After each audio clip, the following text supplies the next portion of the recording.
El matrimonio, un pacto de Dios y con Dios. Audio número 3. El dador de la bendición.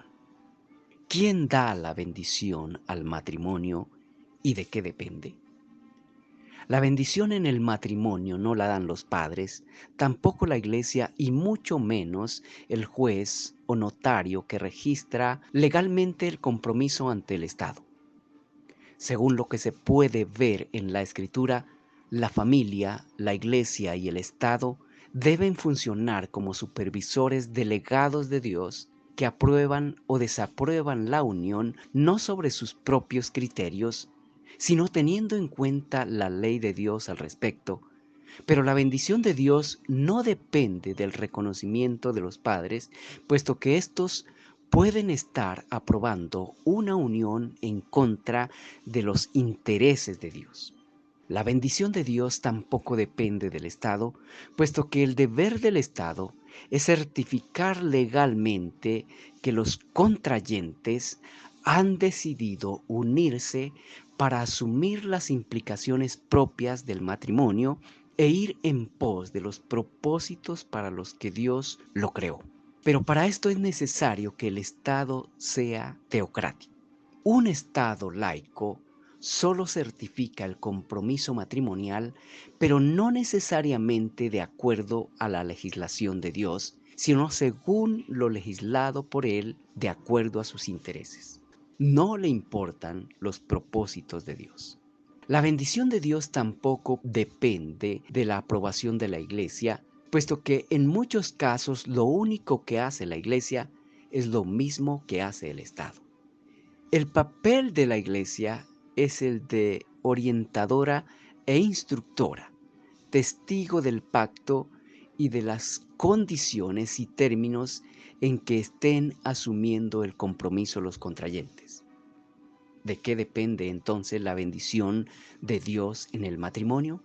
Según la Escritura, la bendición de Dios la reciben los contrayentes en la medida en que son fieles a los principios dados por Dios y caminan en pos de los santos propósitos por Él establecidos.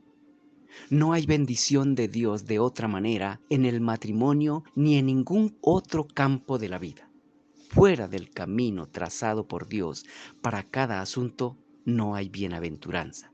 Deuteronomio capítulo 30, versículos 15 al 20, Salmo 119, versículos 1 al 3 y Mateo capítulo 7, versículos 24 al 27.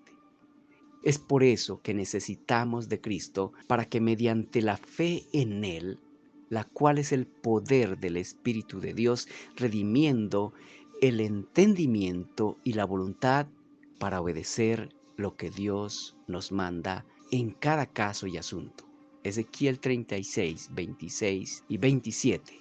Efesios capítulo 1, versículo 19 y Primera de Pedro capítulo 1, versículo 5. Es por eso que sin fe en Cristo es imposible agradar a Dios, porque sin fe en el Hijo de Dios no hay poder para obedecer a Dios y perseverar en ello. Pues sin fe en el Hijo de Dios, una persona está bajo la ira de Dios. Juan capítulo 3, versículo 36. Separados de Cristo, nada que sea verdaderamente bueno podemos hacer. Juan 15, versículos 1 y 2. Ni siquiera sacar adelante el matrimonio. En resumen, la bendición de Dios en el matrimonio está en asumirlo y vivirlo en Cristo. Esto es, asumirlo y vivirlo conforme al Evangelio. La familia, la iglesia y el Estado pueden desear la bendición, pero únicamente Dios es quien realmente la da y la da únicamente mediante la fe en su Hijo y la obediencia a su palabra.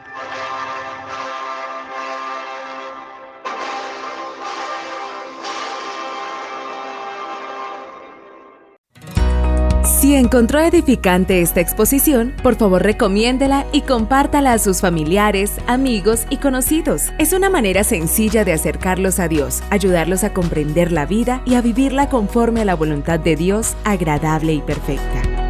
Al suscribirse a este canal, nos animará a seguir trabajando en el estudio y exposición de la Palabra de Dios con el fin de llevarla a otros corazones de la manera más sencilla y fiel posible.